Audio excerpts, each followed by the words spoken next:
Well, thank you very much, Dr. Ward. Frank has raised some interesting questions here and avoided some. And I hope that in the course of the discussion, we might probe him a little more on the issues he did not talk about. The most important one, in my view, being the fact that Caribbean rum is now under threat from subsidies that are being given to rum producers in the U.S. Virgin Islands and Puerto Rico. And at stake are jobs and revenues to this region at a time when we're talking about export-led growth. Approaches have been made to the governments of CARIFORUM. At least two of them have said that they are willing to take forward this battle into the World Trade Organization if necessary, but time is running out. While these deliberations are taking place, the rum companies in Puerto Rico and in the U.S. Virgin Islands are establishing themselves in the U.S. market, in the end, maybe to the detriment of some of the countries in the region. And this is a serious issue, and one I think that the private sector as a whole ought to be concerned about, given the large amount of revenue that it brings in every year and the significant number of people that are employed. I hope that the panel will feel free to interact on all of these points as we go along, but I know each of them wants to make a particular point, and I will therefore now turn to Mr. Jeffrey Hall, who's the Managing Director of the Jamaica Producers Group Limited.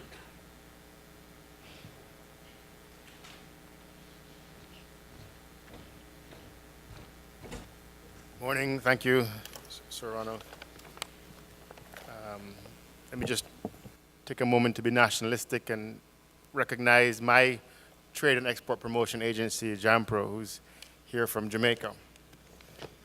My plan is to talk to you about trade and export and the policies that support it from the perspective of my experience and my business in particular at Jamaica Producers Group.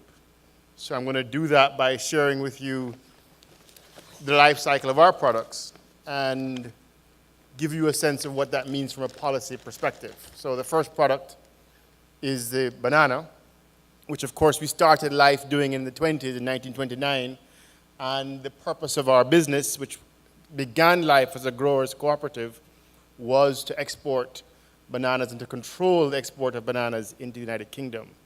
Many moons later, the major policy advocacy activity in the banana industry, as many of you know from the Eastern Caribbean and Dominica and St. Lucia, St. Vincent, etc., was a defensive trade position. We obviously spent a lot of time and energy trying to protect the trade regime around bananas, and that required a very substantial investment. We are no longer focusing on that business, but we're still in business. We still export over 80% of our output. We still employ over 1,000 people in and around the Caribbean. So what happened to us? The first thing we did after we realized that the banana business narrowly defined around export to Europe was coming to an end because of the end of the trade regimes protecting it, we did the classic vertical integration model and added value to the basic commodity item of the banana and entered into the snack food business in the Caribbean and established a banana-based snack factory in Jamaica. This product, we now sell on average about 1 million of these a week in Jamaica alone, and have since caused that business to emerge beyond Jamaica. So you'll find this product or one looking like it on the shelves of Tesco, for example, in the UK.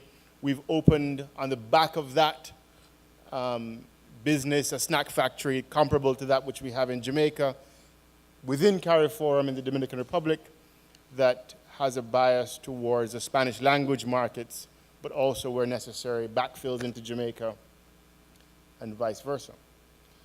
This product sees its export potential in the first instance by joining a diasporal movement. So the first opportunity for export for us has been to find ourselves in in Brixton or in Flatbush Avenue or in comparable places where West Indians live, and to go from there. And we've done the same thing with the Dominican Republic business.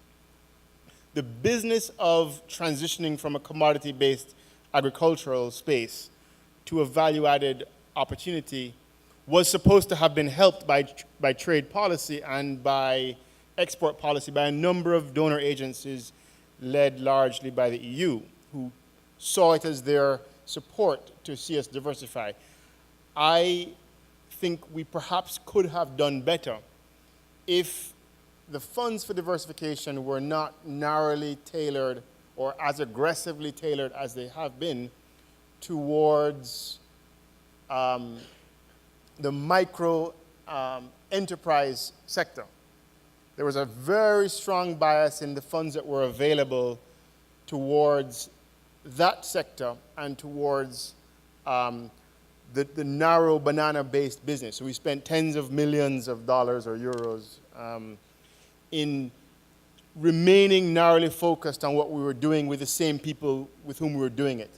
And I think that the trade and export policy that needs to be built around diversification and the shift towards value added has to find a way to engage people who have the capacity to look beyond the space in which we now do business and to export on that basis. So we moved from the business of commodity banana production to the business of a product that targets the diasporal community and is finding its way beyond that into places like Panama, the Dominican Republic, etc. The other big export potential that we have identified for our business, naturally being Caribbean and naturally being a tourist environment, is to participate in the tourism space, but to do so by way of exporting a product. So we acquired the Tortuga International Holdings, which obviously sells the Tortuga branded products. Tortuga rum cake is a signature product of that business. So we're in the rum business as well. And that business associates itself with the millions of people who come to the Caribbean each year to experience our tourism environment. And I think as a policy perspective, we need to do more there.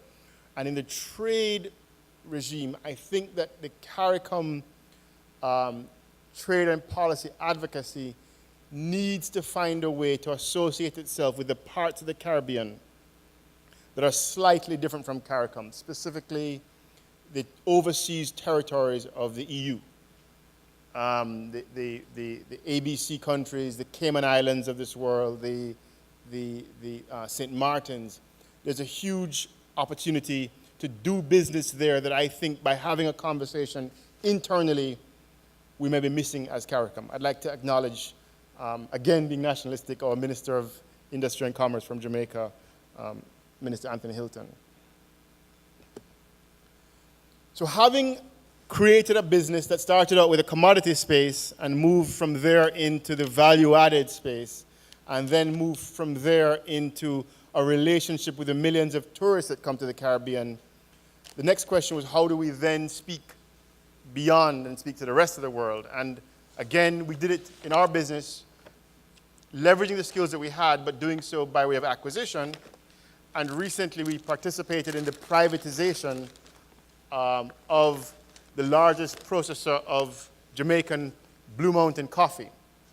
The government of Jamaica, for many years, owned and operated the two largest processors of Blue Mountain coffee and decided that it wanted to engage private capital in that space, and we took the opportunity. Blue Mountain coffee, as many of you know, attracts perhaps the highest price of any specialty coffee of any scale in the world, and already has a relationship with markets far beyond the Caribbean, in Europe and in Asia and in North America, etc.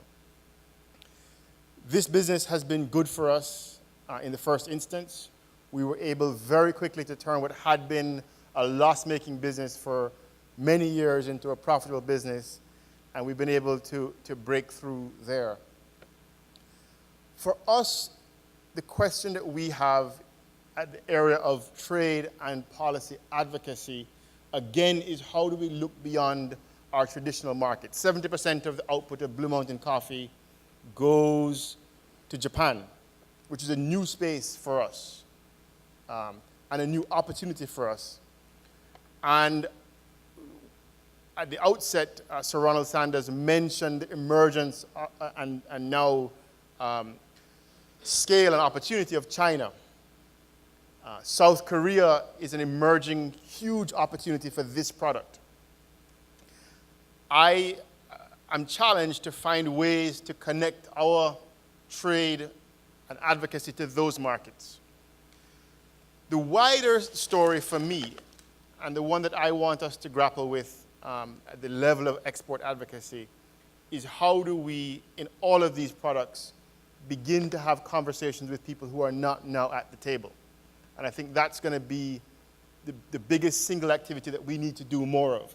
So at a forum like this, speaking narrowly about the food industry, I would like to see ways of bringing to this party people who can buy our products.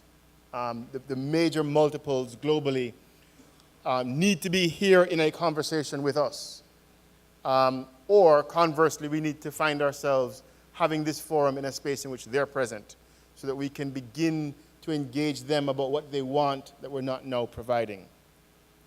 So that's our story, a story of moving from a long-standing, traditional, commodity-focused Caribbean banana business with a bias in trade and advocacy on the defensive protection of what we already had, to beginning to look first at the diasporal community and in value added, and working with a regulatory environment that supports that. Then looking at the tourism space and beginning to look beyond the CARICOM space into other rich countries in the Caribbean who can buy products that have the benefit of a brand presence and provenance. And then looking beyond that and again relying on the brand presence and provenance of a Caribbean product to speak to the rest of the world. So that's the space from which I operate. Thank you.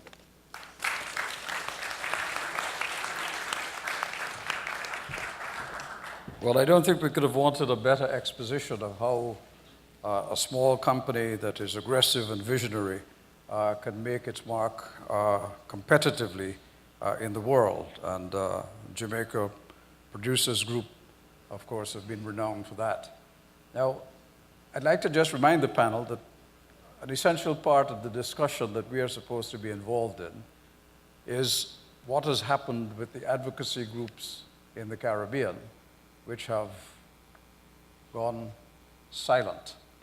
And secondly, to try to look at ways in which a new advocacy mechanism could be developed that could help the private sector to move forward in export-led growth.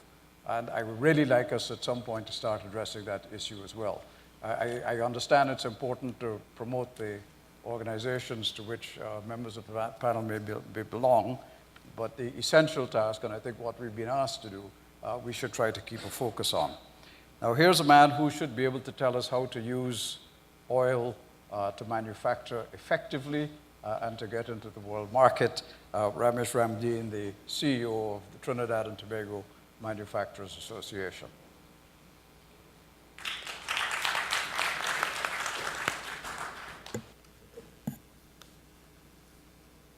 I'm not too sure if I'm going to be speaking about oil this morning. I'm probably going to be talking about the role of the private sector and the advocacy role.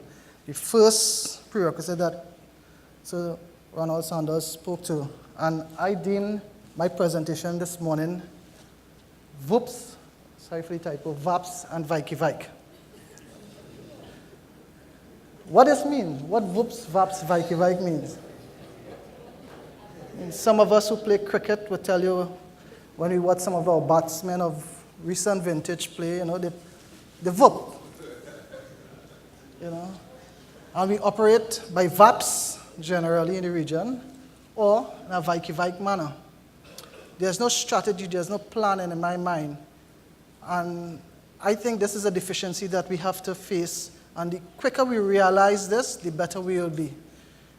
we need to strategize. We need to do this thing not in an ad hoc manner, but in a strategic manner. Time is running out on us. We really and truly need to look at this thing in a strategic manner. Before I delve into my presentation wholesale, actually, let me talk about the state of play. In today's world, we continue to live in a state-centric society. State-centric society basically means that all the decisions that are taken at the sub-regional level, at the multilateral level, are done by the states. Interesting to note, though, in today's economy, with globalization taking place at the pace that is taking place, there is a diminishing role of governments. States, enterprises, private sector entities are starting to rise in prominence, but at the same time, not at the decision-making level that speaks to governance in our societies.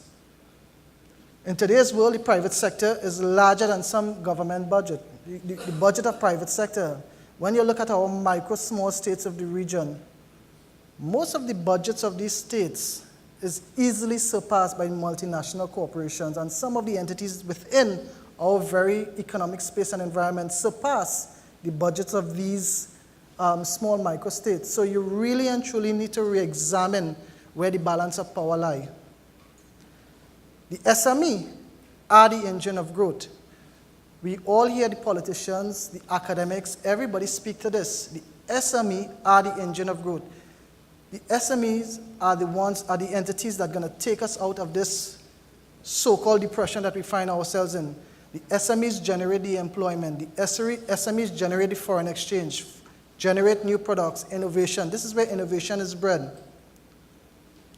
The voice of the private sector continues to be limited. I mentioned that earlier. Even at the regional level, at the CARICOM secretariat level, there is no voice of the private sector that speaks for the private sector. We know that some of them do an exceptionally good job, and we have testimonials here. We have Whisper, we have the Poultry Association. But in manufacturing, maybe in the services sector too, we have some things taking place there. But in my mind, and I just want to say that everything that I'm speaking to today is from Trinidad and Tobago perspective generally, but it can be extrapolated to mean and representative of the other islands of the Caribbean. Governments don't trade. I think a previous speaker mentioned that earlier on. Governments don't trade. They are the ones who make decisions in terms of how we should engage the trading process, but it's the private sector that trade. But are the private sectors really and truly part and parcel of the decision making at the negotiations? Are there, I participate at some of the negotiation, but most time I have to register as an advisor to the government. I could rarely say that I'm going and speak as a private sector representation in some of these meetings. I'm very thankful for the opportunity that is given to me to be there in the room at times. But at the end of the day, when the negotiation starts, around the table is the government that negotiate positions for the private sector. I always tell my people back home that private sector shape policy, inform policy, but the government makes policy. And we need to understand that distinction. The private sector, and again, some of the speakers before alluded to the fact, are very important key players to the economy in terms of employment, GDP, taxes, you name it. I'm not going to go into the details of that there. We all know about them. VOPs. There continues to be a distance between the private sector and the government among our economies in the region. The left hand don't know what the right hand is doing in most instances. Sometimes we have government officials go in and make decisions and negotiate positions for us, but the outcome does not always translate to what are the needs of the private sector. I'm not blaming the government. Mind you, I'm not here to do that to cast blame. I'm just saying that the two parties need to come together and have some discussions and strategize as how we move forward. Even at the regional and multilateral level, Sir Ronald Saunders talked about what is happening at the WTO. He mentioned that he would like to see more or greater private sector participation at the multilateral level. But even before we get to the multilateral level, I would like to see greater participation at the regional level, at quartet level, at the council level, That is the level that I would like to see greater participation. The role of the private sector over the last couple of years in terms of negotiations and participation at quoted has diminished significantly. When I go to a quoted meeting, when I look around the room, sometimes there might be a representation from Barbados, and there might be representation from Jamaica, and there might be representation from Trinidad.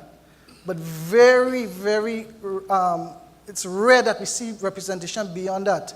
So who's to really blame? Is it that the government is not creating a space for us, or we not seizing the opportunity? There has been a diminishing role of the private sector at these negotiations, and to me that is a dangerous thing. It's a dangerous thing because, as I alluded to earlier, the government are the policy makers, but we need to shape the policy to our likeness. VOOPs continue. As a result of the lack of consultation, what you find happening? Stall negotiations. Sometimes at the TWG, when we have discussions, we ask the private sector to participate in the process, to come along, to engage the process, and again, there's limited representation. And that results in what? Most times the negotiators would say, well, they can't make an informed position, they have to refer to capital. That is time. That time speaks to cost. If the private sector attend the meetings, and not just attend the meetings prepared with informed position, from my perspective, I think we could move the process along much further than we have been able to do. Many times we come to a meeting, we come with one position because the private sector is not there to help to shape the process. And it's a negotiation, so things change. When things change around the table, the negotiators would say they cannot make a decision, they have to refer to capital. And refer to capital, from my experience, they will have to go back home and do some consultation. And then we come back again, and it's just really and truly a chaotic situation. This, as I said, this leads to increased cost of operations, increased inefficiencies, and what you find happening, if we're not there to make decisions based on economic factors, ultimately decisions have to be made. And if decisions are now made based on political considerations, it means that it may not be the outcome may not always dovetail with what the needs are of the economic concerns of the private sector. And we need to bear that in mind, and we need to ask ourselves, are we responsible for something like that happening when we're not participating in the process? VAPs. There are some collaboration taking place. Is it happening by VAPs? Maybe, I'm not too sure. In Trinidad and Tobago, there's a lot of talk about social partnering. But again, it's a lot of talk. It's not really going beyond that in my mind. There's talk of inclusion in policy formation. Again, there's a lot of talk shop taking place. Generally, there's a divide between what happens in the public sector and the private sector. My experience says that you may have some discussion taking place, but when the final outcome is presented to you, that divide continues to exist. In Trinidad and Tobago, and I just want to give some practical examples of what happened in Trinidad and Tobago, we, at the TTMA, I represent the Trinidad and Tobago Manufacturers Association, we recognize that this divide continues to exist. So we have worked with the government, and we have said that, listen, we want to establish something called a standing committee on trade and trade-related matters. It's a committee that meets once every month, where we try to bring the private sector parties together to create policy, to shape policy and create, well, not so much create policy, but to shape policy and inform policy. The advantage of this is that it creates a meeting place for the private sector and government and border control agencies to come together to discuss the deficiencies and the inefficiencies in the system, to try to help create opportunities for trade facilitation. It addressed the manufacturer concern at the national, regional, and international level. So we help inform policies as we go forward in these negotiations. We seek to devise solutions and recommendations to problems. And what I've realized, if you put together a shopping list for the ministers to address, it gets you nowhere. So what I try to do out of these meetings, most time I would chair the meetings, is try to get 3 or 4 solid recommendations to take to the ministers, to take to the government officials, implementable measures. And this is one way we try to get things working in Trinidad. Other advantages is that we also have at the table representation from the Ministry of Trade and Industry in Trinidad, and they are kept abreast of the woes of the business community. So they are informed directly. So sometimes we would have the director of trade at these meetings, and they are able to understand firsthand what is happening with the private sector. I mentioned key stakeholders for specific issues are present. We invite the coalition people, we invite the chamber people, we invite a number of different private sector entities, the people from academia. So we really try to get them together once a month. It don't always work the way we want it to work. We don't always get a quorum. These are issues that we face with, but it doesn't mean that we have to give up. We have to continue trying. At the government level, I don't know which one came first, if it's a chicken and egg situation, given the fact that the private sector took the initiative to establish this standing committee that is cabinet appointed, or if the government on their own decide there's a need to do something of a similar nature. They have created in Trinidad and Tobago something called the TCC, the Technical Coordinating Committee. And it operates similarly to what we have in standing, except to say that it's chaired by the Ministry of Trade. So they bring together the stakeholders as well, and they try to have a discussion in that kind of capacity to discuss outcomes, to discuss policy, to discuss strategies as we move forward. They don't meet once a month. They probably meet once a quarter, or as the need be, as the need arise. In instances, if we have a TNG coming up, or a technical working group meeting coming up, a negotiation quoted, they will call the parties together and try to coordinate positions.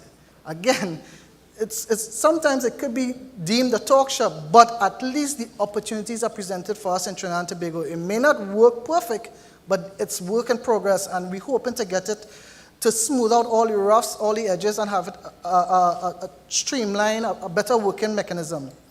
The advantages of it has the air of the minister, because sometimes the PS would chair this meeting, or the director of trade himself would chair the meeting.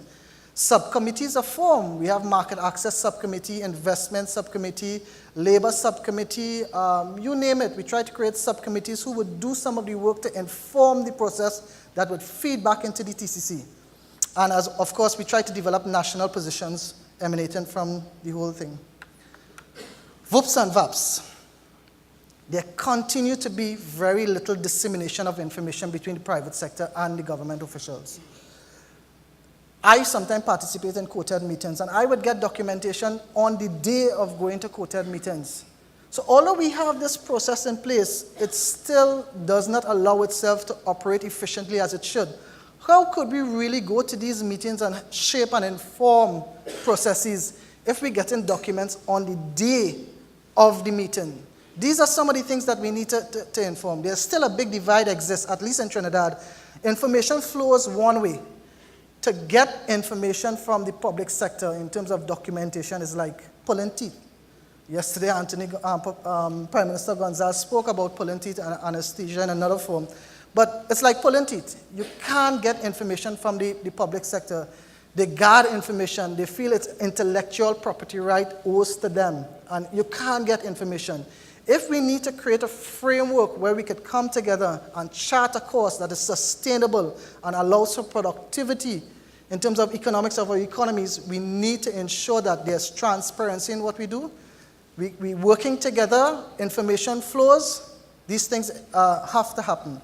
Mistrust continues to exist. Between the government and the private sector in our economies, mistrust continues to exist.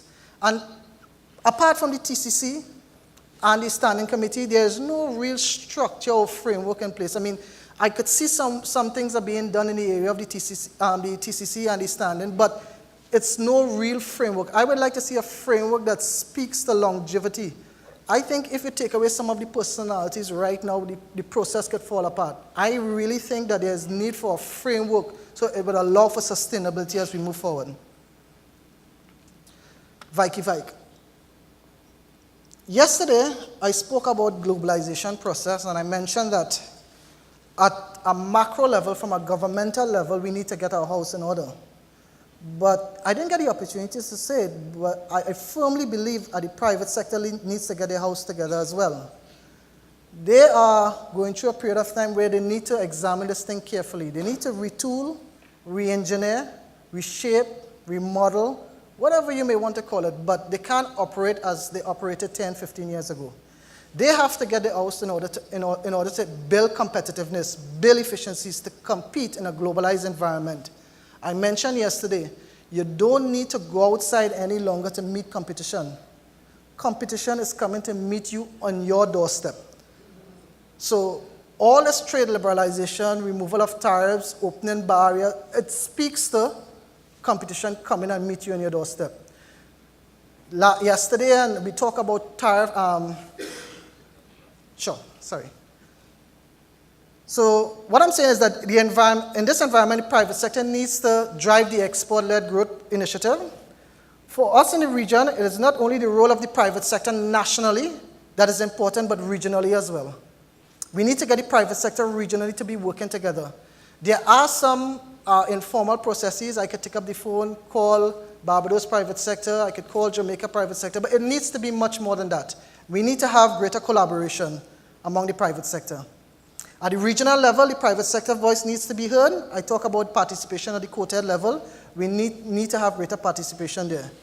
Maybe the time has come for the architects of quoted to reconsider a framework that will allow private sector participation at these meetings. The structure, the rules would have to be worked out, but probably time has come for that.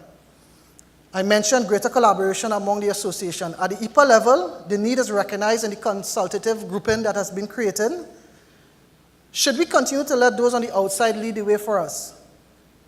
My answer is no. The IPA, the Europeans have told us that we need to come together on the consultative grouping. We need to come up with our own way of making this happen for us. So we need to probably examine all the discussions and the negotiation and create a space for the private sector at in these negotiations.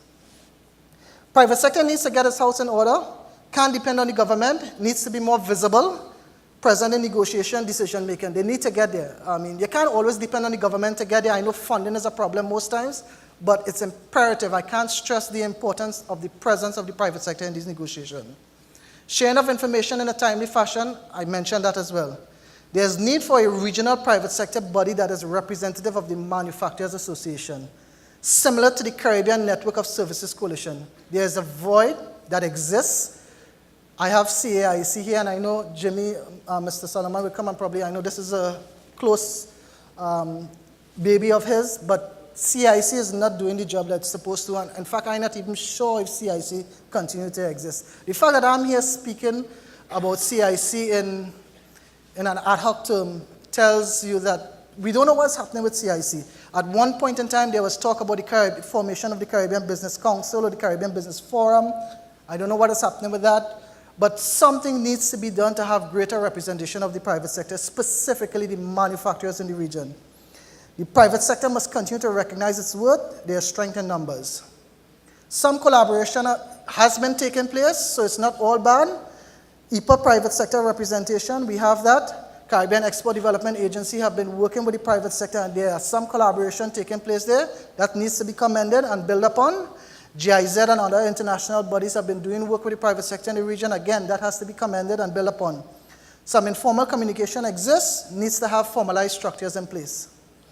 There are some private sectors that have been doing significant work and representing their interests. We know about WISPR, we know about the Caribbean Employers Confederation, and I listed some of them here. I'm not going to go through them, but I just wanted to be said that it's not all bad.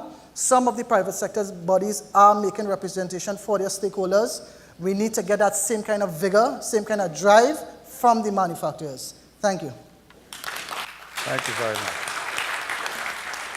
Well, thank you very much. That was a very thought-provoking presentation, and certainly pointed us in the direction of where the private sector ought to be going, and indeed where it ought to be if it is to raise its profile effectively and to get a seat at the table of policy making and implementation in the Caribbean.